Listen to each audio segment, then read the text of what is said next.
In this video, you'll learn how to use controllers and views to your package. And a little spoiler, it's very easy to do so. Let's start with creating a controller. I've already said that I like to mimic Laravel's project structure in the package. So I'm going to create an HTTP directory and a controller subdirectory, just like in a normal Laravel project. Let's create a new controller, my controller. It will have an index method and it just returns OK. Let's also add a route to this controller. And for this, we are going to go to our service provider. Any extra configuration that you might do in a package can be put in the package registered method. The implementation of this method in the base class is empty, so we can leave it empty here too. Here you can call any code to set up your package that you like. And in this case, we are going to register a route. Now, you might not know this, but routes can be registered from anywhere in your application. Commonly, you do this in a route file, but it can be done from anywhere. So also in our service provider. So let's add a route now.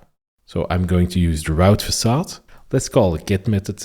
Let's put something on the my route URL.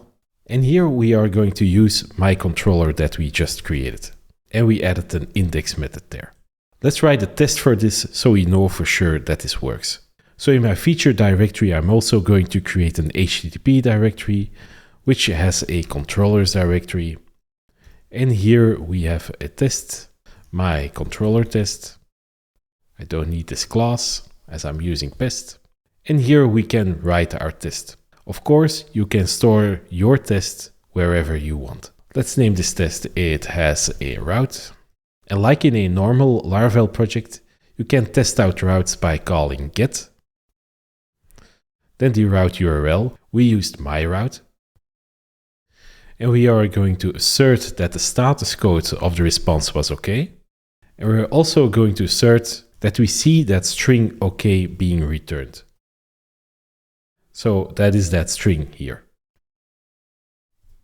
Okay, let's run this test. And sure enough, it passes. Just to make sure that this test actually tests something, let's try to make it fail by adding something here. And sure enough, this fails. Let's make it green again. And usually, but you don't have to do this, I don't use any strings here for routes, but I use the action helper to get that URL. So here I'm going to use the action helper to get a URL to the index method of my controller. And of course, this works as well. And we get a little error when running the test. I forgot to make this a tuple. Let's do it like that. Run the test again. And now it returns green. Let's head back to our service provider and improve things a bit. So right now, the package registers a route on the URL my route. But in normal circumstances, you don't want to do this, because the project where your package is going to be installed in might already have a route with this name. You want to give your package user a chance to customize on which URL a route is registered.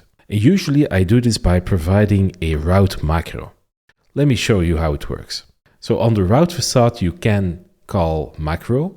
You can give the macro a name. I'm going to name it example because my package is named example. As a second argument, we are going to give it a callable. Let's move the route in here. And users can now register this route in their projects like this. So this happens in the project, route example, like that. And then this will get called. But here we're still using that hard-coded value. Let's fix that. We are going to accept a base URL here. And we're going to use that to prefix all of our routes. So let's pass the base URL. And then for everything in the group, we're going to use it. Let's move this in there. Let's format it a little bit. And let's use / here. Let's maybe also give this a default. And with this code, if a package user calls route example in the project, then the route to my controller will be registered at the example URL. And if the package wants a different route, maybe custom route, then the route to my controller will be registered at the custom route URL. That's how that works. Let's remove this little example. We're going to test it out in a project a little bit later in this video. So you'll see that macro in action there. Let's go to our test and try to run our test again. And this now fails because there's no route registered by default. Package users must call that route macro, and we need to do that in our test as well. So I could put it here if I want, route example, but usually I do this in the setup method of the test case. So you could do it here, route example. If I run the test now, we get a failure because I forgot to import this. Let's do the facade. Let's run the test again. Oh, and I made a little mistake with my hotkey, so I'm going to go back to here and run this test. And now it returns green. If you're using PHP unit, then this is fine. But if you're using pest, there's a more common approach. And in our pest.php file, we can add a before each. Let's give it a callable, and this code will be run before each test. Let's call our route macro. Let's run the test again. And sure enough, we get green. Okay, so everything is working in our tests. Let's now try it in our application. So this is the application that we also used in previous videos. Our package is installed here via symlink, so I can immediately use all the features that I've added to the package. So I'm going to call route example here, like that. And maybe let's immediately use a custom route, my package route. Let's open this up in the browser. And you can see this is Laravel's default homepage. Let's add our package route. So my package route, and I'm going to add HTTP, because if I don't, Safari will sometimes just Google that string, which I don't want. And here you can see that we got a response from our controller. Let's change this so you know for sure that this is working correctly. Hi from controller.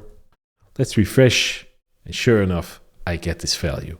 So now in our project, we are actually using that package route. Great, right? Okay, let's improve it a bit.